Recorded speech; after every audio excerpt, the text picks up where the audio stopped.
तो अब इसको देखें, अगर मैं इसकी विड्थ को कम कर लूँ तो ये मोबाइल में कन्वर्ट हो रहा है, अगर मैं इसकी विड्थ ज़्यादा कर लूँ तो ये लैपटॉप के अंदर कन्वर्ट हो रहा है। इसके बीच में ये जो साइज़ है इसको भी मैं चेंज कर सकता हूँ कि ये टैबलेट के लिए हो। अस्सलाम वालेकुम, welcome back to second video जिसमें हम रेस्पॉन्सिव ऐप्स को बनाना सीख रहे हैं। उसके अलावा हम फिग्मा के डिज़ाइन को फ्लटर के अंदर कैसे कन्वर्ट करते हैं, तो बिल्कुल भी अच्छे तरीके से, एफिशिएंट तरीके से, प्रोफेशनल तरीके से हम फिग्मा को कन्वर्ट करेंगे फ्लटर के अंदर और उसके अलावा रिस्पॉन्सिव भी बनाएंगे। ओके, तो यहाँ पर आपको डिज़ाइन दिखाई दे रहा है, ये पब्लिक है, फ्री है, कोई भी इसको यूज़ कर सकता है। ठीक है, लिंक मैं आपको इसकी डिस्क्रिप्शन में दे दूंगा, आप इस डिज़ाइन को चेकआउट कर सकते हैं। अब यहाँ पर देखें, हमारा जो डिज़ाइन है वो वेब के लिए ये है। ओके, ये वेब के लिए डिज़ाइन है। लेफ्ट साइड पर इमेज दिखाई देगी और राइट साइड पे ये फॉर्म दिखाई देगा। अब अगर हमारे पास मोबाइल डिवाइस आ जाती है तो सिर्फ हम ये फॉर्म दिखाएंगे, वो लेफ्ट साइड वाली इमेज नहीं दिखाई देगी। ओके, जब हम वेब के अंदर चलाएंगे तो पूरा का ये दिखाई देगा। ठीक है, इमेज भी होगी, फॉर्म भी होगा, लेकिन मोबाइल के लिए सिर्फ ये फॉर्म होगा, राइट साइड वाला। ओके, सबसे पहले हम डिज़ाइन को एनालाइज कर लेते हैं और क्या क्या चीज़ें हमें चाहिए होगी, सारी की सारी चीज़ें हम कलेक्ट कर लेते हैं, उसके बाद हम स्टार्ट करेंगे। ठीक है, आपको पता चल जाएगा कि हाँ, फिग्मा के अंदर ऐसे हम करते हैं। तो यहाँ पर सबसे पहले यहाँ पर ये जो इमेज है तो इसको हम क्लिक करेंगे, इसको हम एक्सपोर्ट कर लेंगे। ठीक है, यहाँ पर सबसे नीचे आकर एक्सपोर्ट पे प्लस कर लेना है और यहाँ पे पीएनजी होगा तो आपने एसवीजी कर लेना है, यहाँ से एक्सपोर्ट कर लेना है। तो ये जो इलस्ट्रेशन ये जो आ चुकी है इमेज हमारी, ये एसवीजी होगी। ठीक है, हम एसवीजी को ही डाउनलोड करेंगे, हम पीएनजी को नहीं करेंगे। एसवीजी हमारे लिए अच्छी क्वालिटी प्रोवाइड करेगा। ठीक है, तो इसलिए हम इसी को यूज़ कर लेते हैं, कम एमबीज में, कम साइज़ में, अच्छी क्वालिटी। तो ये हमारे पास यहाँ पर डाउनलोड हो चुकी है। ठीक है, उसके अलावा क्या डाउनलोड करना है हमने, ये गूगल का आइकन भी डाउनलोड करना है, फेसबुक का आइकन भी डाउनलोड करना है। तो यहीं से ही मैं कर सकता हूँ डाउनलोड। ओके, एक्सपोर्ट एसवीजी करके और हम इसको एक्सपोर्ट कर लेंगे। ये रही हमारे पास गूगल की पीएनजी और उसके अलावा ये फेसबुक भी है, इसको भी मैं यहाँ से टैप करूँगा तो ये फेसबुक सेलेक्ट हो जाएगा। एक्सपोर्ट को प्लस करेंगे और यहाँ से एसवीजी को सिलेक्ट करके इसको भी एक्सपोर्ट कर लेंगे। ठीक है, अब उसके अलावा हमारे पास ये जो दो आइकन्स है इनको भी हम कॉपी कर लेते हैं, क्योंकि ये हमें आइकन्स लाइब्रेरी से नहीं मिलते इस वजह से। तो इसको भी मैं एसवीजी और यहाँ से एक्सपोर्ट। ओके, उसके अलावा ये जो की वाला आइकन है, पासवर्ड का आइकन है, इसको भी हम यहाँ से एक्सपोर्ट कर लेते हैं। ठीक है, आपके पास अगर कोई पैकेज है जैसे कि आइकॉन्स एक्स पैकेज हो गया, पब डॉट डेव से आपको मिल जाएगा, अगर उसके अंदर ये इमेजेस आपको मिलती हैं तो ठीक है, वरना आप यहीं से उठाएंगे। ठीक है, उसके अलावा ये जो आई का आइकन है ये तो हमें मिल जाता है, हम उठा लेंगे, इसका कोई मसला नहीं है। अब हमें क्या नीड है कि हम अगर फ़ॉन्ट फैमिली देखें इसकी, तो फ़ॉन्ट फैमिली कौन सी है, पॉपिंस है, तो हमें भी वो यूज़ करनी है। तो हम चले जाते हैं डार्ट पैकेजेस के अंदर, पॉप डॉट डेव पर, और यहाँ पर हम गूगल फॉन्ट्स को सर्च करेंगे। ठीक है, ये जो पॉपिंस फॉन्ट फैमिली है ये गूगल फॉन्ट्स की है, मोस्टली ये यूज़ होती है। ठीक है, इसको मैं यहाँ से कॉपी कर लूँगा एंड्रॉयड स्टूडियो में आकर poster.yaml फाइल को ओपन करके, और यहाँ पर कपर्टिनो आइकन्स के नीचे हम इसको पेस्ट कर लेंगे। ठीक है, ये बेसिक है, सब कुछ आपको ये आता ही होगा। उसके बाद क्या करना है कि ये जो एसवीजीज हमने डाउनलोड किए हैं इनको भी यूज़ करना है। तो हम एसवीजीज को यूज़ करने के लिए हम पैकेज को यूज़ करते हैं, फ्लटर एसवीजी। इस पैकेज को भी यहाँ से कॉपी कर लेंगे और यहाँ पर आकर पेस्ट कर लेंगे पब गेट। तो ऑलमोस्ट हमारा काम हो चुका है। अब सिर्फ ये जो कलर्स हैं, कलर्स हमने कलेक्ट करने हैं। ठीक है, इस थीम का, इस लॉगिन पेज का जो प्राइमरी कलर है वो कौन सा है, ये पर्पल कलर है। ओके, तो इसी को मैं यहाँ से टैप कर लेता हूँ, ये देखिए प्राइमरी कलर लिखा भी हुआ है। इसको टैप करेंगे, एडिट का आइकन है, इसको क्लिक करेंगे तो यहाँ पर हमें कलर मिल जाता है। इसको हम यहाँ से कॉपी कर लेते हैं और हम क्या करेंगे, फोल्डर में एक कॉन्स्टेंट्स नाम से एक फाइल क्रिएट कर रखी है, क्लास कॉन्स्टेंट्स, और यहाँ पर हम जो कॉन्स्टेंट्स होंगे वो हम यहाँ पर रखेंगे। ओके, स्टैटिक कॉन्स्ट कलर होगा हमारा, प्राइमरी कलर होगा कलर। ओके, 0xff करेंगे। ठीक है, और यहाँ पर हम कलर को पेस्ट कर लेंगे और ये देखें हमारा वही कलर आ चुका है। मटेरियल लाइब्रेरी को हम यहाँ से इंपोर्ट कर लेंगे। ठीक है, या फिर डॉट यूआई को हम इंपोर्ट कर लेंगे। ठीक है, तो किसी मैनुअल कलर को यूज़ करना हो, आपको कोड मिला हुआ हो, ठीक है, तो आपने 0xff लाजमी लगाना है, उसके बाद ही आपने ये कलर यूज़ कर सकते हैं। ऐसे करके कलर आप यूज़ कर सकते हैं, कोई भी मैनुअली रैंडमली कोई भी कलर ऐसे यूज़ करेंगे। उसके अलावा यहाँ पर डिज़ाइन के अंदर ये ग्रे कलर भी है, तो इसको भी मैं यहाँ से कॉपी कर लेता हूँ। ये रहा कलर, इसको मैं कॉपी कर लिया, यहाँ पर आकर ग्रेस का नेम रख देंगे, 0xff को रहने देंगे, बाकी यहाँ पर आकर पेस्ट कर देंगे। तो ये देखें हमारा ग्रे कलर हो चुका है। उसके अलावा हमारा वाइट कलर होगा। ओके, वाइट कलर ये रहा। ठीक है, वाइट का क्या है, एफ है। कितनी टाइम्स, 6 टाइम्स। तो इनको मैं रिमूव करके 1 2 3 4 5 6 ओके, ये कलर्स हमने यहाँ पर लगा दिए हैं। अभी तो हमारी छोटी ऐप है, सिर्फ लॉगिन पेज है, तो इतने ही कलर्स हैं। आगे जाकर बड़ी एप्लीकेशंस में ज़्यादा कलर्स हो जाएंगे। तो हम आ जाते हैं मेन के अंदर।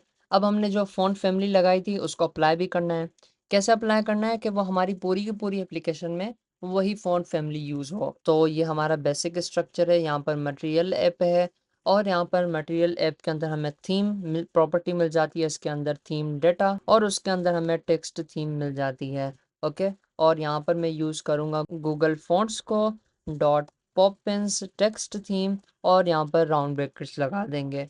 ओके, और यहाँ पर अंदर ये ऑप्शनल है, आपने ये भी लगा देना है theme dot of context dot text theme. Okay, ये ऑप्शनल है लेकिन आपने लगा देना है, हो सकता है कोई मिस्टेक हो जाए, तो डिजाइनिंग में थोड़ी हो जाती है लेकिन आपने ये लगा देना है। For the perfect font family, font family लगा दी है, कौन सी, पॉपिंस की। अब हमने यहाँ पर एसेट्स का फोल्डर भी क्रिएट कर लेना है। हमने जो इमेजेस डाउनलोड की थी एसेट्स, उसके अंदर इमेजेस, और यहाँ पर जो मैंने इमेजेस ये सारी की सारी 5 इमेजेस यहाँ से डाउनलोड की थी, उनको मैं यहाँ से कॉपी कर लूँगा, इमेजेस के अंदर आकर मैं इनको पेस्ट कर लूँगा। ओके, तो ये भी हो चुके हैं, मैंने यहाँ पर सारे के सारे इमेजेस भी रख दिए हैं। अब हम कॉन्स्टेंट्स के अंदर आएंगे और यहाँ पर हमने जो इमेजेस लगाई हैं, ये ग्रुप को क्लिक करूँ तो कौन सी है, की वाली इमेज है, तो यहाँ पर मैं आ जाता हूँ, स्टैटिक पासवर्ड आइकन है ये हमारा। ओके, मैं यहाँ पर नेम रख दूंगा और यहाँ पर इसका डेटा टाइप क्या होगा, स्ट्रिंग होगा।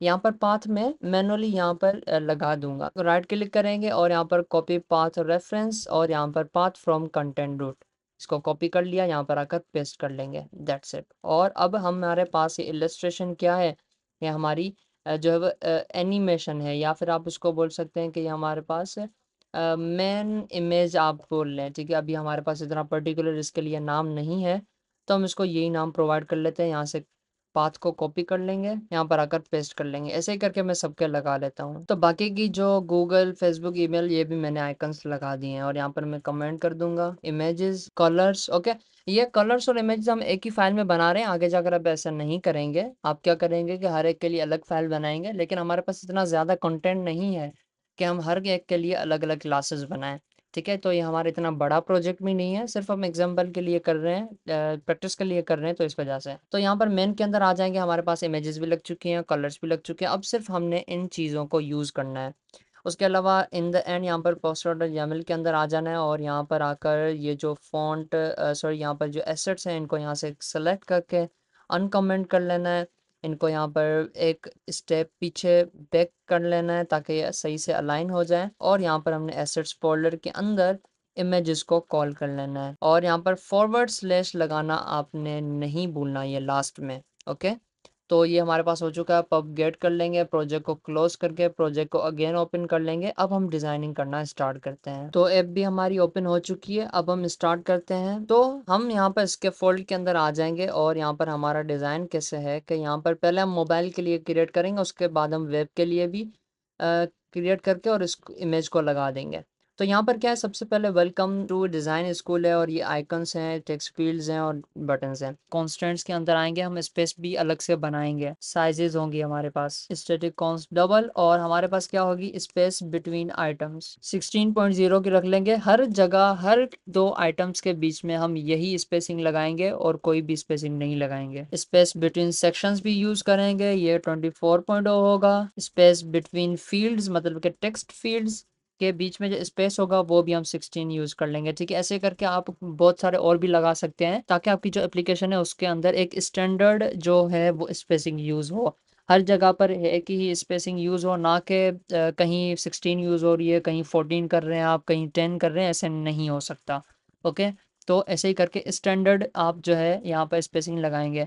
अगर आपको इनके बारे में और भी अच्छे से डिटेल्स जाननी है, डिज़ाइंस के बारे में, कैसे हम प्रोफेशनली काम करते हैं, तो आप मेरी ई-कॉमर्स ऐप की प्लेलिस्ट चेकआउट कर सकते हैं, डिस्क्रिप्शन में लिंक दे दूंगा, आपको उसमें बहुत कुछ सीखने को मिलेगा। तो अब देखें, यहाँ पर मैंने ये स्ट्रक्चर बना लिया है, इसके फोल्ड के अंदर इसका बैकग्राउंड मैंने वाइट कर लिया है, सेफ एरिया, पैडिंग, और यहाँ पर कॉलम मैंने लगा दिए हैं, ठीक है। पैडिंग मैंने 16 लगाई है चारों तरफ से, मतलब कि चारों तरफ से पैडिंग आ जाएगी, और हमारा जो कंटेंट होगा वो कॉर्नर से, वो साइडों से लगेगा नहीं। तो एक ही दफ़ा ऊपर हमने पैडिंग लगा ली और नीचे विजिट्स में हमें लगाने की ज़रूरत नहीं पड़ेगी। अब डिज़ाइन के हिसाब से सबसे पहले हमारे पास क्या है, वेलकम टू डिज़ाइन स्कूल है। तो हम चले जाते हैं यहाँ पर और हमारे पास टेक्स्ट है, तो हम टेक्स्ट बना लेते हैं। ये क्या होगा, टाइटल होगा हमारा वेलकम टू, और इसकी स्टाइलिंग हम कर लेंगे टेक्स्ट स्टाइल, और इसकी फ़ॉन्ट साइज़। अब देखिए फ़ॉन्ट साइज़ लाज़मी नहीं है कि आप यहाँ पर देखकर ही बनाएं। अगर आप इसको देखें तो इसकी फ़ॉन्ट साइज़ क्या है, अगर आप इसको चूज़ करें, इसको अगर सेलेक्ट कर लें तो अब देखें 36 इसकी साइज़ है, और नीचे वाले की क्या है 46 है। अब ये बहुत ज़्यादा साइज़ है वैसे अगर देखा जाए तो, ठीक है। तो हम ये नहीं यूज़ करेंगे, लाज़मी नहीं है कि आपने यही यूज़ करनी है। तो स्टैंडर्ड साइज़ेस कुछ मैं आपको बता देता हूँ, कुछ मैंने यहाँ पर कॉन्स्टेंट्स के अंदर ये मैंने साइज़ेस लगा दिए हैं। Space between items, sections, between, border radius. अब देखें फ़ॉन्ट की जो साइज़ेस होती हैं ना, वो 12 होती है, 14 होती है, 16 होती है, और यहाँ पर 24 होती है। तो ये साइज़ेस हमारे पास यूज़ होती हैं। तो स्टैंडर्ड साइज़ेस ये होती हैं, लेकिन हम डिज़ाइनर के हिसाब से जो वो यूज़ करेगा तो उस हिसाब से आप यूज़ कर सकते हैं। लेकिन स्टैंडर्ड ये होती हैं, आप इनके यही यूज़ करें तो ज़्यादा बेहतर रहेगा। ऐसा नहीं है कि सिर्फ यही यूज़ होंगी, इनके अलावा भी कर सकते हैं, ऐसा कोई बात नहीं है, लेकिन स्टैंडर्ड ये है। अब मैं यहाँ पर फ़ॉन्ट साइज़, ये बड़ा टेक्स्ट है ऊपर वाला, ठीक है, और नीचे वाला उससे भी बड़ा है, तो मैं क्या करता हूँ यहाँ पर, अब मैं इसकी साइज़ मैंने 30 कर लिया। वेलकम टू बड़ा हो चुका है, और अब हम क्या करते हैं, दूसरा टेक्स्ट स्कूल डिज़ाइन भी आ चुका है, लेकिन इसका कलर क्या है, प्राइमरी कलर है, constants dot primary colour. Font weight इसका हम बोल्ड कर लेंगे कि ये बोल्ड है इस वजह से, ठीक है। ये इतना बोल्ड हमें दिखाई नहीं दे रहा, ये तो ज़्यादा बोल्ड है, ये हमें मैनुअली करना पड़ेगा, लेकिन अभी हम यही रहने देते हैं, ठीक है। वेलकम टू और स्कूल डिज़ाइन आ चुके हैं। सब टाइटल हो गया हमारा। ये कॉलम की क्रॉस एक्सिस अलाइनमेंट स्टार्ट कर लेंगे ताकि ये लेफ्ट साइड पर अलाइन हो जाए, ठीक है। अब देखिए पैडिंग अगर मैं 0 दूं ये बॉर्डर से टच होंगे, ठीक है, लेकिन मैंने 16 कर दिया ताकि ये अच्छे से मैनेज हो जाए और बॉर्डर से टच ना हो। अब हमारे पास ये बटन हैं,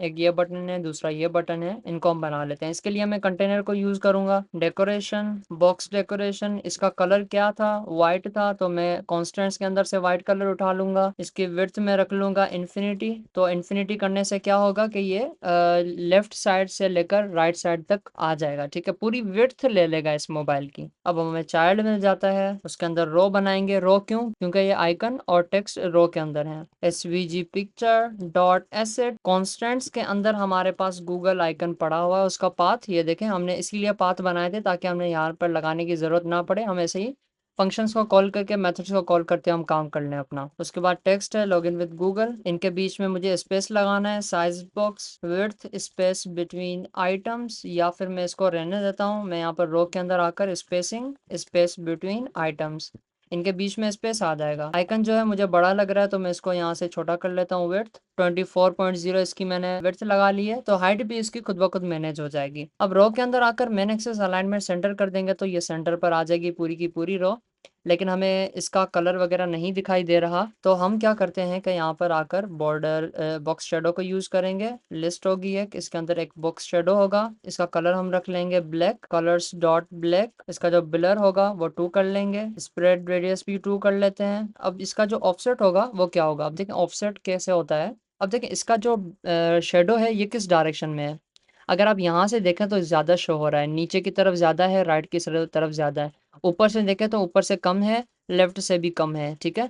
तो इसका डायरेक्शन क्या है, नीचे राइट की तरफ है, ठीक है। तो हम क्या करते हैं, ऑफसेट को यूज़ करके 1/1 कर लेंगे, मतलब कि एक्स एक्सिस से 1 मूव कर जाएगा और वाई एक्सिस से नीचे हो जाएगा, ठीक है। तो हम इसको कर लेते हैं, और यहाँ पर देखें ऊपर से आपको कम दिखाई दे रहा है लेकिन नीचे से ज़्यादा दिखाई दे रहा है, ओके। अब हम इसको पैडिंग भी लगा लेते हैं, symmetric vertically space between items लगा लेते हैं, ठीक है। हमारे पास ये बटन भी आ जाएगा।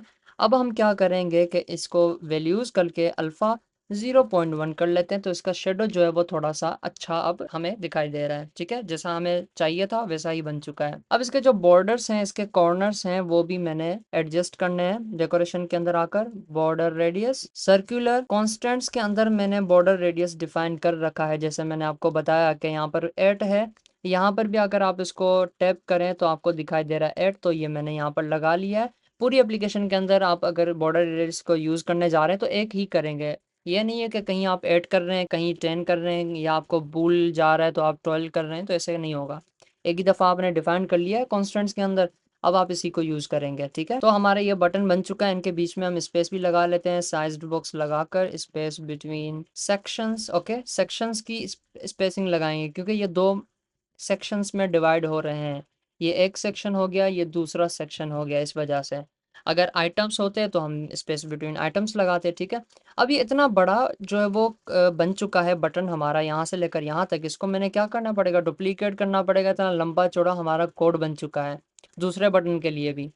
तो हम क्या करेंगे कि हमारा ये जो कंटेनर है इसको हम राइट क्लिक करेंगे, रिफ्रैक्टर, एक्सट्रैक्ट फ्लटर विजिट, और यहाँ पर मैं इसका नाम रख दूंगा बटन। सिर्फ बटन रख दे रहा हूँ अभी के लिए, हम इतनी बड़ी एप्लीकेशन नहीं बना रहे कि हम उसका जो स्पेसिफिक नेम लगाएं। तो यहाँ पर ये बटन बन चुका है, नीचे विजिट बन चुका है। इसको मैं यहाँ से कट कर लेता हूँ, एक अलग से मैं डॉट फाइल क्रिएट करूँगा यहीं पर ही बटन नेम से, और इसके अंदर मैं यहाँ पर पेस्ट कर दूंगा जो हमारा विजिट था बटन। ये हमारा विजिट बन चुका है, ठीक है। जैसे फ्लटर के विजिट होते हैं वैसे ही हमने भी एक विजिट बना लिया है with the help of stateless visit. Okay, तो इसको मैं यहाँ से इंपोर्ट कर लेता हूँ। अब मुझे दूसरा बटन भी बनाना है, तो इसी को मैं डुप्लीकेट करूँगा, मेरे पास 2 बटन्स आ जाएंगे। इनके बीच में मैं स्पेसिंग लगाना चाहूँ, ये 2 आइटम्स हैं तो आइटम्स के बीच में मैं स्पेसिंग लगाना चाहता हूँ, तो मैं ऐसे करके स्पेसिंग भी लगा सकता हूँ, ठीक है। ये देखें सेपरेट हो चुके हैं। अब अगर मुझे क्या करना है कि इसके अंदर आइकन और टेक्स्ट अलग है, इसके अंदर अलग होना चाहिए, तो इस बटन को मैं कस्टमाइज बनाऊंगा कि इसके अंदर स्ट्रिंग टाइटल होगा और यहाँ पर आइकन होगा, ठीक है, स्ट्रिंग के अंदर होंगे। इसको मैं यहाँ से रिक्वायर्ड भी कर लूँगा कंस्ट्रक्टर के अंदर से, ठीक है। हम ऐसे करते हैं विजिट के अंदर कि रिक्वायर्ड कर लेते हैं दिस डॉट आइकन। तो हम यहाँ से अब क्या कर सकते हैं, यहाँ से प्रोवाइड कर सकते हैं कि भाई क्या हमें देना है, टाइटल देना है। अच्छा, इसका टाइटल जो होगा ये ऊपर वाला बटन है, तो इसका टाइटल लॉगिन विद गूगल होगा, इसका टाइटल लॉगिन विद फेसबुक होगा, और इसका जो आइकन होगा वो गूगल का आइकन होगा, कॉन्स्टेंट्स डॉट गूगल आइकन। इसका आइकन फेसबुक का आइकन होगा, ठीक है। तो हमने ऐसे करके प्रोवाइड कर दिया। अभी मैं इसको सेव करूँ तो अभी भी हमें कुछ अलग देखने को नहीं मिल रहा। तो मैं बटन के अंदर आ जाऊंगा, ये हमने यहाँ से तो ले लिए हैं, अब यहाँ पर शो भी करवाने हैं। कभी टाइटल लॉगिन विद गूगल होगा, कभी टाइटल लॉगिन विद फेसबुक होगा, तो यहाँ पर आकर मैं पेस्ट कर लूँगा। और यहाँ पर ये एक ही आइकन है, तो हमने यहाँ पर ऊपर से अलग अलग आइकन लिए हैं, तो यहाँ पर आकर मैं पेस्ट करवा दूंगा। तो देखें वही हो रहे हैं जो हमने बनाए थे, ठीक है। मैं इनकी जो हाइट है वो भी 24 कर लेता हूँ। ओके, तो ये अब सही हो चुके हैं, इसको मैं क्लोज कर लेता हूँ। देखें हमारे डिज़ाइन के हिसाब से यही है। ये जो डिज़ाइन स्कूल है ये हमसे सही नहीं बना, लेकिन इसकी कोई टेंशन नहीं है। ये जो है आप अगर प्रोफेशनली काम करेंगे तो आपको पता चल जाएगा कैसे ही इसको और भी बोल्ड बनाना है, ठीक है। अभी हम इसको नहीं बना सकते, और भी ज़्यादा कोड करना पड़ेगा, तो इतना हमारे लिए इतनी रिक्वायरमेंट नहीं है इस डिज़ाइन को बनाने के लिए। ये हमारा गूगल बटन हो गया, ये हमारा फेसबुक का बटन हो गया। अब हमारे पास ये डिवाइडर है, ठीक है, ये डिवाइडर है, ये भी डिवाइडर है, बीच में और टेक्स्ट है। तो ये रो के अंदर है तीनों, तो मैं रो बना लेता हूँ, और यहाँ पर डिवाइडर, उसके बाद और टेक्स्ट होगा, उसके बाद अगेन डिवाइडर होगा। अब अगर मैं इसको सेव करूँ तो हमें नहीं दिखाई देंगे डिवाइडर, टेक्स्ट तो दिखाई दे रहा है लेकिन डिवाइडर नहीं दिखाई देंगे। मैं क्या करता हूँ कि इस डिवाइडर को एक्सपेंडेड के अंदर रैप कर लूँगा, इसको भी मैं एक्सपेंडेड के अंदर रैप कर लूँगा। तो देखें अब हमारे पास ये शो होंगे। अब इससे क्या हुआ कि सबसे पहले तो रो के अंदर और टेक्स्ट शो हो गया। अब बाकी का जो स्पेस बचा था यहाँ से लेकर पूरी विड्थ बाकी पड़ी है ना, तो वो जो विड्थ थी इन दोनों ने बांट ली एक दूसरे में, आधा इसने ले लिया आधा स्पेस इसने ले लिया, और ये अच्छे से मैनेज हो गए। रो के अंदर स्पेसिंग लगाकर स्पेस बिटवीन आइटम्स कर देंगे तो इन और जो टेक्स्ट होगा इनके बीच में स्पेसिंग आ जाएगी और ये अलग हो जाएगा, ठीक है। अब हमारे डिज़ाइन के हिसाब से सही है। अब ये स्पेस है सेक्शंस के बीच में, तो यहाँ पर स्पेस बिटवीन सेक्शंस कर दिया मैंने। अब देखें ये मैनेज हो चुका है, ठीक है। अब ये हमारा डिवाइडर बन चुका है, इसको मैं अलग से विजिट में रैप कर लेता हूँ ताकि हमारा कोड अच्छे से मैनेज रहे। और डिवाइडर मैंने इसका नाम रख लिया रिफ्रैक्टर, ओके। और यहाँ पर क्लास बन चुकी है, इसको मैं यहाँ से कट कर लेता हूँ, अलग से मैं एक फ़ाइल बना दूंगा, इसका नाम मैंने रख दिया और डिवाइडर, और यहाँ पर आकर मैं पेस्ट कर दूंगा, मटेरियल लाइब्रेरी को इंपोर्ट कर लेंगे, दैट्स इट। और यहाँ पर इसकी लाइब्रेरी भी इंपोर्ट कर लेंगे, इसको क्लोज कर लेते हैं। यहाँ पर आकर इसको भी हम इंपोर्ट कर लेंगे। अब देखें कितना हमारा कोड अच्छा है, और यहाँ पर टाइटल है, एक ही लाइन में सब कुछ हो रहा है, गूगल बटन है, फेसबुक बटन है। हमारा जो स्ट्रक्चर बेसिक है, हमारी जो मोबाइल स्क्रीन पर जो शो हो रहे हैं वो यहाँ पर हमें एक ही अच्छे तरीके से मैनेज होकर शो हो रहे हैं। अगर हमने मज़ीद अगर फेसबुक को देखना है कि कैसे बनाया है, तो मैं बटन के अंदर चला जाऊँगा और यहाँ पर देख सकता हूँ कि हाँ हमने ऐसे बनाया है, ठीक है, ऐसे अच्छे से मैनेज हो गया है। डिवाइडर। अब हमारे पास डिवाइडर से नीचे फिर से यही same space between sections spacing होगी, ठीक है। अब हमारे पास क्या है कि ये दो टेक्स्ट फील्ड्स हैं। अब हम टेक्स्ट फील्ड्स को भी क्रिएट करेंगे। सबसे पहले मैं कंटेनर को बना लेता हूँ। अब देखिए ये कंटेनर है, उसके ऊपर टेक्स्ट फील्ड रखी हुई है। कंटेनर के अंदर डेकोरेशन, बॉक्स डेकोरेशन, उसका कलर क्या होगा, ग्रे कलर होगा, जो कि मैंने कॉन्स्टेंट्स के अंदर बनाया था, ठीक है। हमने कॉपी पेस्ट किया था, कलर यहाँ से कलर उठाया था, ठीक है। उसका जो बॉर्डर रेडियस होगा वो भी सर्कुलर मैंने बना रखा है कॉन्स्टेंट्स के अंदर, बॉर्डर रेडियस, ठीक है। देखें इस पर भी अगर आप टैप करें तो देखें आपको 8 दिखाई दे रहा है बॉर्डर रेडियस, कॉर्नर रेडियस। तो वही हमने यहाँ पर भी लगा दिया है। अब इसके चाइल्ड के अंदर आ जाते हैं, क्या होगा, टेक्स्ट फॉर्म फील्ड होगी। ओके, ये देखें अब हमारे पास शो हो रही है। अब ये जो नीचे की लाइन है इसको हमने रिमूव करना है, तो यहाँ पर आकर डेकोरेशन, टेक्स्ट फॉर्म फील्ड की डेकोरेशन, उसके अंदर इनपुट डेकोरेशन, यहाँ पर हमें बॉर्डर मिल जाता है तो मैं कर लेता हूँ नन, ठीक है। Input border dot none. उसके अलावा इनेबल बॉर्डर होगा उसको भी मैं नल कर लूंगा। इसको डुप्लीकेट करके डिसेबल बॉर्डर होगा वो भी नन, ठीक है। कोई भी बॉर्डर जो है वो हमें नहीं दिखाई देना चाहिए। फोकस्ड एरर बॉर्डर ये भी नन हो गया। उसके अलावा फोकस्ड बॉर्डर ये भी नन हो गया। और यहाँ पर हमारे पास in the end error border है, उसको भी मैं यहाँ से नन कर दूंगा। तो सारे के सारे बॉर्डर हमें दिखाई नहीं देंगे, कोई भी बॉर्डर हमें दिखाई नहीं देगा, सारे रिमूव हो जाएंगे। अब देखें कोई भी बॉर्डर नहीं है। इसको अगर मैं टैप करूँ तो मैं टाइप भी कर सकता हूँ, ठीक है। अब इसके अंदर जो टेक्स्ट है वो ज़्यादा बड़ा है और ये थिन है, ठीक है। तो ये रहे हमारे पास इसके बॉर्डर्स। कमेंट लगा लेते हैं ताकि हमें पता चले, सेपरेशन हो जाए। अब टेक्स्ट फॉर्म फील्ड के अंदर हमें स्टाइल प्रॉपर्टी मिल जाती है। हम यहाँ से टेक्स्ट स्टाइल करेंगे। फॉन्ट साइज में इसकी 14.0 कर लूंगा। फॉन्ट वेट में इसको बोल्ड कर दूंगा तो ये बोल्ड हो जाएगा, थोड़ा छोटा हो जाएगा हमारे डिजाइन के हिसाब से। देखें बोल्ड है, छोटा है। अब यहाँ पर प्रीफिक्स आइकन लगा लेते हैं। कौन सा है, ये ईमेल का आइकन है। हमने एसवीजी डाउनलोड किया था तो उसी को हम यूज करेंगे, डॉट एसेट। और कॉन्स्टेंट्स के अंदर हमारे पास ईमेल का आइकन पड़ा हुआ है, इसको हमने यहाँ पर लगा देना है। अब ये आइकन ज़्यादा बड़ा है तो मैं एसवीजी पिक्चर को यहाँ से पेडिंग से रैप कर लूंगा। पेडिंग के अंदर हमें प्रॉपर्टी मिल जाएगी पेडिंग की, और यहाँ पर हम लगा देंगे सारी साइड से एज इंसर्ट्स डॉट ऑल 10 की मैंने पेडिंग लगा ली है। उसके अलावा मैं कंटेनर के अंदर पेडिंग मिल जाएगी और सिमेट्रिक करके वर्टिकल 4.0 की मैं इसको पेडिंग भी लगा लूंगा। अब ये सही है। इसकी जो पेडिंग होगी कंटेंट पेडिंग सिमेट्रिक लगाकर और वर्टिकली करके मैं इसको 14.0 कर लेता हूँ। अब हमारे पास ये रहा इनपुट डेकोरेशन, ठीक है। इसके अंदर हमें मिल जाता है लेबल टेक्स्ट, जैसा कि ये है। इसको टैप करने से ईमेल तो हम लिख रहे हैं लेकिन ऊपर ईमेल भी लिखा हुआ है, ये लेबल टेक्स्ट है। यहाँ पर मैंने ईमेल लिख लिया तो देखें ईमेल भी लिखा आ रहा है। अब इसकी पेडिंग ज़्यादा हो गई तो यहाँ पर मैंने ऐड कर लिया, और कुछ ज़्यादा लेफ्ट पर है तो मैं यहाँ से इसको हॉरिजॉन्टल कर लेता हूँ 8.0। तो ये अच्छे से अब मैनेज हो गया। बाकी हमारे पास क्या है, यहाँ पर आइकन लगाना पड़ेगा, वो भी हम बाद में लगा लेते हैं, ठीक है। अब ये कंटेनर क्या बन चुका है, हमारी पूरी की पूरी टेक्स्ट फील्ड बन चुकी है। इसको मैं अगेन यहाँ पर एक्सट्रैक्ट फ्लटर विजिट करूँगा तो ये अलग से विजिट में रैप हो जाएगा। माय टेक्स्ट फील्ड में इसका नाम रख दूंगा। अगर ओनली टेक्स्ट फील्ड रखूंगा तो ये जो फ्लटर का विजिट है उससे मैच हो जाएगा, तो इसलिए मैंने पीछे माय लगा दिया है, ठीक है। तो हमारी ये फील्ड भी बन चुकी है। इसको मैं यहाँ से कट कर लेता हूँ। जस्ट यहाँ पर आकर लिब फोल्डर के अंदर डार्ट फाइल क्रिएट करके जिसका नाम टेक्स्ट फील्ड, और यहाँ पर आकर मैं पेस्ट कर दूंगा। लाइब्रेरी को हम इंपोर्ट कर लेंगे और यहाँ पर कांस्टेंट की लाइब्रेरी को भी इंपोर्ट कर लेंगे, एसवीजी की भी, ठीक है। तो हमारे पास ये भी बन चुका है। अब हमने क्या करना है कि सिर्फ हमने दूसरी भी फील्ड यूज़ करनी है ना, तो मैं इसको डुप्लीकेट करूँगा, हमारे पास दो दो आ जाएंगी, ठीक है। अब इनके बीच में स्पेस लगाना है, तो ये किन के बीच में स्पेस है, स्पेस बिटवीन फील्ड्स, ठीक है। तो मैंने स्पेस बिटवीन फील्ड्स कर लिया, इनके बीच में स्पेस आ चुका है, सही है। लेकिन हमने ये आइकन और इसके अंदर जो ईमेल लिखा हुआ है वो चेंज करना है, और पासवर्ड के अंदर हमने आइकन भी लगा देना है। तो इसको मैं थोड़ा सा मैनेज कर लेता हूँ, ठीक है। अब हमें क्या क्या रिक्वायर्ड है, आइकन को चेंज करना है। आइकन कैसा होगा, पाथ होगा, इसका स्ट्रिंग होगा, ठीक है। मैं यहाँ पर लगा लेता हूँ आइकन। उसके बाद क्या, ये लेबल है, ठीक है, लेबल भी स्ट्रिंग होगा, यहाँ पर मैंने वो भी लगा लिया। और उसके बाद क्या होगा कि हमारे पास विजिट होगा पूरा सफिक्स आइकन, ओके। तो यहाँ पर मैं रिक्वायर्ड कर लूंगा this dot label, this dot icon, और उसके अलावा यहाँ पर दिस डॉट सफिक्स आइकन आ जाएगा, लेकिन इसको हम रिक्वायर्ड नहीं करेंगे। क्यों, क्योंकि ये लाजमी नहीं है कि हम यहाँ पर भी दें। ईमेल के अंदर सफिक्स आइकन नहीं होगा, पासवर्ड के अंदर होगा, ठीक है। तो हम इसको यहाँ से लेबल भी बना लेते हैं, और ये जो लेबल था ये हम लगा लेंगे यहाँ पर, और ये जो आइकन है इसको हम लगा लेते हैं यहाँ पर।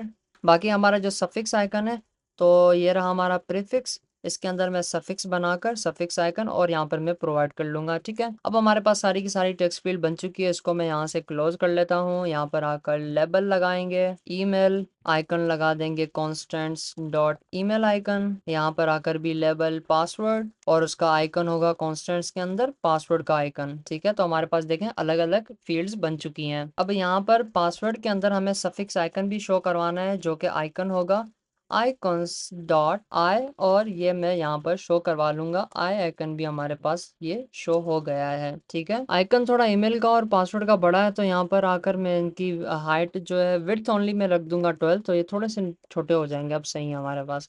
ठीक है, तो अब हमने क्या करना है कि ये रिमेंबर मी और फॉरगेट पासवर्ड बनाना है, दोनों रो के अंदर हैं। पहले इनके ऊपर कमेंट लगा लेते हैं। ये ईमेल फील्ड है, ये पासवर्ड की फील्ड है। यहाँ पर हम रो बना लेते हैं। चिल्ड्रन चेक बॉक्स है, तो हम चेक बॉक्स बना लेते हैं। वैल्यू में इसके फॉल्स कर लेता हूँ। ऑन चेंज के अंदर फंक्शन होगा, तो हमारे पास चेक बॉक्स भी बन चुका है। तो इसके नीचे क्या है, ये कलर्स हैं। साइड में आकर इसका जो बॉर्डर साइड है और हमें वहां पर मिलेगा कलर, उसका कलर हम ग्रे कर लेंगे, तो ये हमारे पास ग्रे हो जाएगा। ठीक है, अब ग्रे भी वो ज्यादा विजिबल नहीं है, तो हम इसका कलर पिक कर लेते हैं। डार्क ग्रे है थोड़ा सा। ये रहा D9, इसको मैं यहाँ से कॉपी कर लेता हूँ। कॉन्स्टेंट्स के अंदर आकर इसको डुप्लीकेट करके और यहाँ पर आकर मैं पेस्ट कर दूंगा, और इसका जो कलर होगा डार्क ग्रे, ज्यादा डार्क नहीं है लेकिन हम इसको डार्क बोल लेते हैं। ठीक है, डार्क ग्रे मैंने इसको कलर प्रोवाइड कर दिया। उसके अलावा इसका जो अंदर का कलर है वो हमें मिल जाएगा फिल कलर। ठीक है, और उसके अंदर हमें मिल जाता है विजिट स्टेट प्रॉपर्टी ऑल।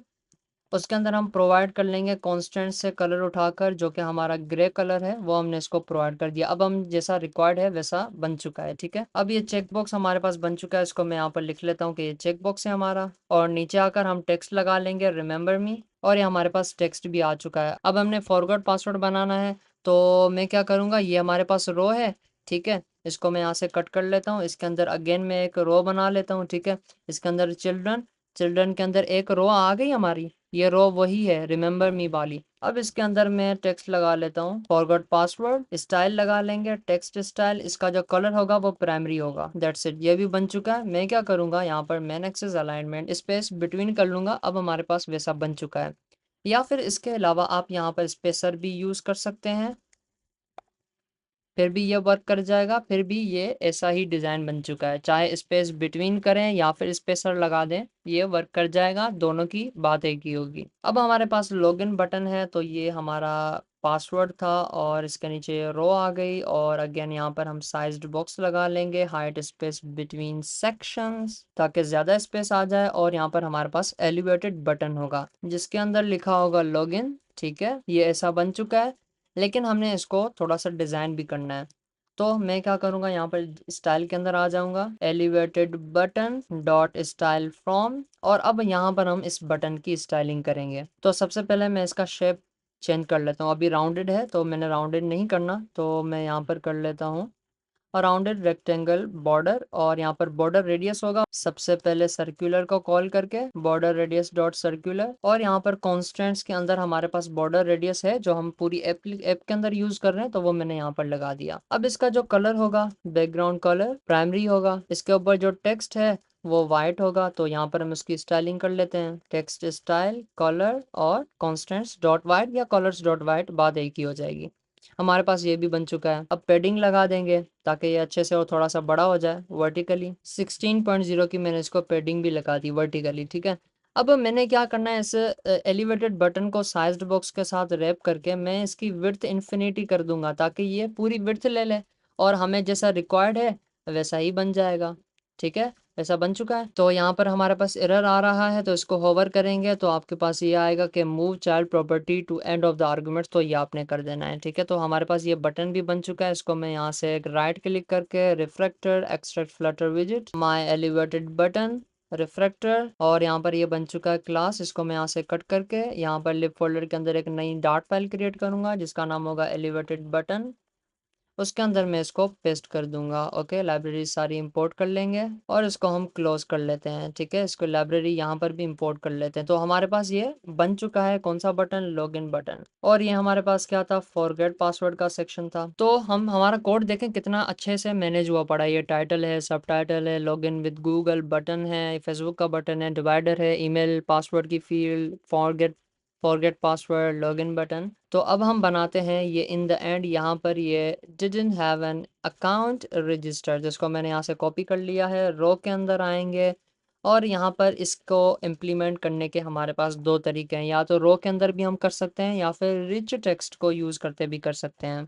तो हम सिंपल रो को ही यूज़ कर लेते हैं। इसको मैं यहाँ से कॉपी कर और यहाँ पर मैंने टेक्स्ट लगा दिया। रजिस्टर हमारा ऑरेंज था तो इसको यहाँ से मैं कट कर लेता हूँ और यहाँ पर आकर अगेन टेक्स्ट विजिट को बनाकर मैं इसको यहाँ पर पेस्ट कर लूँगा। ठीक है, अब हम सेव कर लेते हैं। अब ये हमारे पास सही है।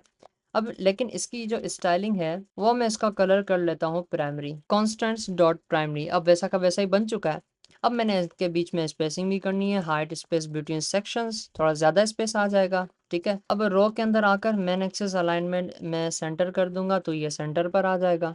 ओके, तो हमारा जो डिज़ाइन था जो रिक्वायर्ड है हमें वो बन चुका है। अब देखें, अगर मैंने क्या करना है कि अगर मैं इस ईमेल को ओपन करता हूँ तो हमारे पास एरर देखने को मिलता है। तो हम क्या करेंगे, इस पैडिंग को रैप कर लेंगे सिंगल चाइल्ड स्क्रॉल व्यू के साथ। तो ये अब मैं इसको करूँगा तो ये स्क्रॉलेबल बन जाएगा और हमारे पास जो एरर है वो भी हमने देखने को नहीं मिलेगा। अब चाहे आप इसको हॉरिजॉन्टल करें फिर भी आपको एरर देखने को नहीं मिलेगा। ये देखें, ये हॉरिजॉन्टल बन चुका, हमें एरर कोई भी देखने को नहीं मिल रहा। अगर हमारी यही एप्लीकेशन किसी बड़ी स्क्रीन में ओपन होती है, जैसे कि मैं अब अगर क्रोम में आपको चला के दिखाऊं तो वेब ब्राउज़र में ओपन होगी और हमारा जो वेब ब्राउज़र होगा उसकी स्क्रीन लैपटॉप की स्क्रीन के बराबर हो जाएगी या फिर टैबलेट के स्क्रीन के बराबर भी हो सकती है। तो उस कंडीशन में हम क्या करेंगे, अब हम वो देख लेते हैं। तो ये देखें, हमारे पास डिज़ाइन ओपन हो चुका है और ये अभी से सही से दिखाई नहीं दे रहा क्योंकि हमारी बड़ी स्क्रीन है। यहाँ पर ऐसा नहीं होना चाहिए, जबकि हमारे डिज़ाइन में क्या है कि अगर बड़ी स्क्रीन हो तो यहाँ पर लेफ़्ट साइड पर इमेज आ जाए और यहाँ पर हमारे पास ये डिज़ाइन हो। ठीक है, तो अभी तो हमारे पास ऐसे है। बाकी मैं इसकी रेस्पॉन्सिवनेस आपको दिखाऊं तो देखें, इसको मैं कितना भी इसको छोटा करूं तो फिर भी ये सही है डिज़ाइन। अगर इसको मैं लंबाई इसकी मैं कम कर दूं तो फिर भी ये सही है। देखें, स्क्रॉलेबल है। मतलब कि कोई अब एरर हमें देखने को नहीं मिल रहा और आप कैसे भी करके इसको रेस्पॉन्सिव बना सकते हैं। ठीक है, तो ऐसे ही करके अभी रेस्पॉन्सिव है, इसका मतलब होता है रेस्पॉन्सिव। तो चलिए अब हम वेब के लिए भी बना लेते हैं कि अगर बड़ी स्क्रीन हो तो उस हिसाब से लेफ़्ट साइड पर इमेज आ जाए। तो उसके लिए हम क्या करेंगे कि हम आ जाते हैं यहाँ पर प्रोजेक्ट के अंदर, यहाँ पर रेस्पॉन्सिव विजिट जो कि पिछली वीडियो में मैंने आपको क्रिएट करना सिखाया था कि ये कैसे क्रिएट करते हैं और ये क्यों यूज़फुल है हमारे लिए। ठीक है, अब स्टेटलेस विजिट है, रेस्पॉन्सिव विजिट इसका नाम है और यहाँ पर मोबाइल होगा। ठीक है, डाटा टाइप विजिट है, इसका नेम जो है मोबाइल है, टैबलेट है, लैपटॉप है, बिग स्क्रीन है। मतलब कि अगर हम यहाँ से मोबाइल विजिट देंगे तो सिर्फ मोबाइल में ही वो शो होगा, लैपटॉप और टैबलेट के लिए देंगे तो वो शो हो जाएगा। ठीक है, वरना शो नहीं होगा। ये चेकिंग के लिए है कि क्या ये मोबाइल है, अगर मोबाइल है तो ऐसे हो जाए वरना ऐसे हो जाए। ठीक है, ऐसे करके हम कंडीशन लगा सकते हैं। और यहाँ पर इस बिग स्क्रीन, इस लैपटॉप, इस tablet, screen width, screen height, मतलब कि रिस्पॉन्सिव की जो चीज़ें होंगी वो यहाँ से हम करेंगे। ठीक है, और उसके अलावा लेआउट बिल्डर है तो उसको भी हमने देखा था कि विड्थ है, अगर width greater than equal to 1440 है तो मतलब कि बिग स्क्रीन है, बहुत ज़्यादा है। तो हम बिग स्क्रीन वाला विजिट रिटर्न करवाएंगे, वरना लैपटॉप वाला, वरना टैबलेट वाला, वरना हम मोबाइल वाला विजिट रिटर्न करवाएंगे। ठीक है, अब हम इसी विजिट को यूज़ करते हुए हम उस स्क्रीन को भी क्रिएट करते हैं, जैसे कि ये है हमारे पास इमेज। तो देखें, ये इमेज जो है लेफ्ट साइड पर है। तो अब हम क्या करते हैं कि ये जो कॉलम है, ठीक है, कॉलम के अंदर सारे के सारे विजिट्स हैं जो कि हमने बनाए हैं, मतलब कि टेक्स्ट हो गया, बटन्स हो गए, टेक्स्ट फील्ड्स होंगे, ये सारे कॉलम के अंदर हैं। तो हम इसको एक अलग से विजिट में रैप कर लेते हैं। ठीक है, लॉगिन डिज़ाइन में इसका नाम रख लेता हूँ, ये एक अलग से विजिट में रैप हो जाएगा। ठीक है, इसको मैं यहाँ से कट करके एक अलग फाइल में रख लेता हूँ। अभी आपने ध्यान देना है कि मैं कैसे कर रहा हूँ। लॉगिन डिज़ाइन इस फाइल का नाम रख देंगे और यहाँ पर आकर पेस्ट कर देंगे, सारी लाइब्रेरीज को हम इम्पोर्ट कर लेंगे। तो इसको मैं क्लोज कर लेता हूँ। ठीक है, यहाँ पर भी लाइब्रेरी इम्पोर्ट कर लेंगे। ठीक है, अब हमें क्या चाहिए कि अगर हमारी ये बड़ी स्क्रीन है, ठीक है, इसको दो पार्ट्स में डिवाइड करना है कि एक पार्ट में ये राइट साइड पर दिखाई दे, लेफ्ट साइड पर हमें ये इमेज दिखाई दे जो कि ये वाली है हमारी। तो हम क्या करेंगे, ये हमारा लॉगिन डिज़ाइन है, इसको मैं यहाँ से कट कर लेता हूँ। मैं एक रो बनाऊँगा जिसके अंदर चिल्ड्रन होगा और एक एक्सपेंडेड में बनाऊँगा। ठीक है, और मैं दूसरा एक्सपेंडेड में बनाऊँगा, जो दूसरा होगा वो राइट साइड वाला होगा, उसके अंदर हमारे जो लॉगिन डिज़ाइन होगा वो होगा और लेफ्ट साइड में हमारे पास इमेज होगी। तो फिलहाल के लिए मैं कंटेनर ही बना लेता हूँ। कलर में इसका रेड रख लेता हूँ ताकि हमें विजिबल हो जाए एक दफ़ा। विड्थ इसकी इन्फिनिटी मैंने लगा ली और हाइट भी इसकी मैं लगा लेता हूँ 200। ठीक है, अभी के लिए मैं ये इतनी लगा लेता हूँ। तो ये हमारे पास शो हो रहा है, मतलब कि लेफ्ट साइड पर ये शो हो रहा है, राइट साइड पर ये शो हो रहा है। अब ये पेडिंग भी है इसके अराउंड, लेकिन हमने क्या करना है कि इसके अराउंड पेडिंग है लेकिन ये वाइट है, ठीक है। इसके बाहर ये दूसरा कलर है, तो हम क्या करते हैं कि ये जो बैकग्राउंड कलर है इसका, ठीक है, इसको मैं कर लूँगा ग्रे कलर। अब हम चेक कर लेते हैं, ये देखें ग्रे कलर हो चुका है। अब ये जो हमारा डिज़ाइन है इसका कलर भी रखना है, तो लोगन डिज़ाइन के अंदर मैं चला जाता हूँ और इस पूरे कॉलम को मैं रैप कर लूँगा कंटेनर के साथ, जिसका कलर मैं वाइट कर दूंगा। तो अब देखें यहाँ पर ये कलर भी शो हो रहा है। अब इस बैकग्राउंड को भी मैंने थोड़ा सा अलाइन कर लेना है, इसकी डेकोरेशन कर लेनी है। बॉक्स डेकोरेशन, उसका जो रेडियस होगा वो मैं बॉर्डर रेडियस लगा दूंगा। उसके अलावा इसको हम पैडिंग भी प्रोवाइड कर लेते हैं, चारों तरफ से 16.0 की पैडिंग। और इस कलर को हम यहाँ से कट करके यहाँ पर रख लेंगे, क्योंकि हम बॉक्स डेकोरेशन को यूज कर रहे हैं। अब देखें सही है, यहाँ से राउंडेड भी है और अच्छे से हमें दिखाई दे रहा है, ठीक है। अब देखें ये जो स्पेस है ये कम है, जबकि मोबाइल के हिसाब से ये जो स्पेस है बॉर्डर से टच हो रहा है ये तो सही है, लेकिन यहाँ पर ज़्यादा है। अगर आप डिज़ाइन के अंदर भी देखें तो यहाँ पर ज़्यादा स्पेस है, सही है। अब हम यहाँ पर कंडीशन लगाएंगे कि अगर पैडिंग देखें responsive visit dot is mobile हो तो 16 ही पैडिंग सही है, ठीक है, वरना हम इसको प्रोवाइड कर लेंगे 46 की पैडिंग लगा लेते हैं। तो अब देखें अब हमारे पास एक पैडिंग भी सही है इसकी, ओके, हमें सही से विजिबल हो रहा है। तो अब हमने लेफ्ट साइड पर कलर के बजाय हमने इमेज लगानी है, तो यहाँ पर हम आ जाते हैं और मेन के अंदर कंटेनर को मैं यहाँ से रिमूव कर लेता हूँ। हमारी एसवीजी इमेज थी, तो SVG picture dot asset constants dot main image. तो देखें हमारे पास इमेज शो हो चुकी है, लेकिन ये बड़ी दिखाई दे रही है, तो हमने इसको एडजस्ट करना है थोड़ा। तो इसकी हाइट मैंने 450 रख दी है, ठीक है। अब हम अगर इसको चेक करें तो हमें ऐसा दिखाई दे रहा है, ठीक है। अब आपको लगेगा कि ये राइट साइड वाला डिज़ाइन हमारा थोड़ा छोटा होना चाहिए, क्योंकि अगर हम डिज़ाइन में आकर देखें तो ये देखें राइट साइड वाला जो फॉर्म है ज़्यादा राइट साइड पर है, मतलब कि इसका पोर्शन कम है, इसका पोर्शन ज़्यादा है। तो हम एक्सपेंडेड यूज़ कर रहे हैं, तो फ्लेक्स को यूज़ करते हुए इसको हम ज़्यादा फ्लेक्स देंगे तो ये इसका स्पेस ज़्यादा होगा, इसको कम फ्लेक्स देंगे तो इसका पोर्शन कम हो जाएगा। तो हम ऐसे कर लेते हैं। इसको अगर मैं फ्लेक्स 2 कर दूं तो अब हम चेक करते हैं, तो ये देखें ज़्यादा हो गया कुछ। तो मैं क्या करता हूँ कि इसको मैं 10 कर लूँगा, ठीक है, और यहाँ पर फ्लेक्स में 7 कर लेता हूँ। तो अब देखें अब हमारे पास सही है, ये 10 है और राइट साइड वाला जो फॉर्म है वो 7 है। अब हमें सही से विजिबल हो रहा है, अब सही है। तो अब हम चाहते हैं कि अगर हम इसको छोटा करें तो ये हमारे जो डिज़ाइन है, हमारा मोबाइल का डिज़ाइन है, उसमें कन्वर्ट हो जाए, ठीक है। अब हम वो चेक कर लेते हैं, अब हम वो कर लेते हैं कि अभी अगर मैं इसको रन करूँगा ना, अभी देखें अब अगर मैं इसको पिक्सल के अंदर रन करूँ तो ये क्या हो जाएगा, हमें एरर्स देखने को मिलेंगे कि भाई हमने सही से रेस्पॉन्सिव नहीं बनाया, ऐसे हमें दिखाई दे रहा है। जबकि मोबाइल के अंदर सिर्फ फॉर्म दिखाई देना चाहिए, ये सब कुछ नहीं दिखाई देना चाहिए। तो उसके लिए हम क्या करेंगे, ये जो रो है इसको मैं यहाँ से कट कर लेता हूँ, यहाँ पर रेस्पॉन्सिव विजिट को कॉल करूंगा और यहाँ पर मोबाइल के अंदर हमें लगा दूंगा सिर्फ हमारा फॉर्म। उसके अलावा जो हमारे पास लैपटॉप होगा उसके अंदर मैं उस रो को पेस्ट करवा दूंगा, ठीक है। मतलब कि लैपटॉप के अंदर यही डिज़ाइन दिखाई दे, लेफ्ट साइड पे इमेज और राइट साइड में लॉगिन डिज़ाइन, लेकिन मोबाइल के अंदर सिर्फ ये लॉगिन डिज़ाइन है, यही हमें विजिबल होना चाहिए, ठीक है। तो अब देखें ये यही विजिबल हो रहा है। अब इसका जो कलर वगैरह है उसको भी हम एडजस्ट कर लेते हैं, जैसा कि यहाँ पर हमारे पास पहले वाइट था, मैंने ग्रे कर लिया। रेस्पॉन्सिव विजेट डॉट इज मोबाइल, अगर मोबाइल होगा तो हम इसका कलर वाइट कर देंगे, ठीक है। तो ये भी हमारे पास हो चुका है। अब देखें हमारे पास विजिबल है सही से डिज़ाइन। उसके अलावा अगर हम लॉगिन डिज़ाइन के अंदर आए तो पेडिंग जो है इस मोबाइल और हमारे पास 16 शो हो रही थी, तो हम यहाँ पर 0 कर लेते हैं अभी के लिए, सही है, क्योंकि हमारे पास यहाँ पर भी 16 पेडिंग है। तो 16 और 16 32 हो रही थी, तो सिर्फ एक जगह से मैंने 16 कर दिया है। अब देखें जैसा हमारा पहले डिज़ाइन था वैसा ही हो चुका है। तो अब इसको देखें, अगर मैं इसकी विड्थ को कम कर लूँ तो ये मोबाइल में कन्वर्ट हो रहा है, अगर मैं इसकी विड्थ ज़्यादा कर लूँ तो ये लैपटॉप के अंदर कन्वर्ट हो रहा है। इसके बीच में ये जो साइज़ है इसको भी मैं चेंज कर सकता हूँ कि ये टैबलेट के लिए हो, और टैबलेट के लिए मैं कैसे करूँगा कि यहाँ पर आकर मोबाइल मैंने किया, लैपटॉप किया, इसके अंदर हमें टैबलेट भी मिल जाता है, तो उसके लिए भी मैं एडजस्ट कर सकता हूँ कि भाई टैबलेट के अंदर मुझे ये दिखाई देना चाहिए, ये डिज़ाइन हो। तो उस हिसाब से भी हम इसको एडजस्ट कर सकते हैं, ठीक है। तो यही थी आज की वीडियो, और नेक्स्ट वीडियो से और भी हम डिज़ाइंस बनाएंगे। अब ये तो सिर्फ सिंपल लॉगिन स्क्रीन ही थी, ताकि आपका थोड़ा सा बेसिक आइडिया कवर हो जाए कि हम रेस्पॉन्सिव कैसे बनाते हैं, जैसे कि वेब के लिए भी और मोबाइल के लिए भी। तो अगर आपकी ऐसी कोई ऐप है जो वेब के लिए भी है, या फिर विंडोज़ के लिए है, मैकबुक के लिए है, तो आप उन सब प्लेटफॉर्म्स के लिए स्क्रीन के हिसाब से उनको एडजस्ट कर सकते हैं, डिज़ाइन को उस हिसाब से रेस्पॉन्सिव बना सकते हैं।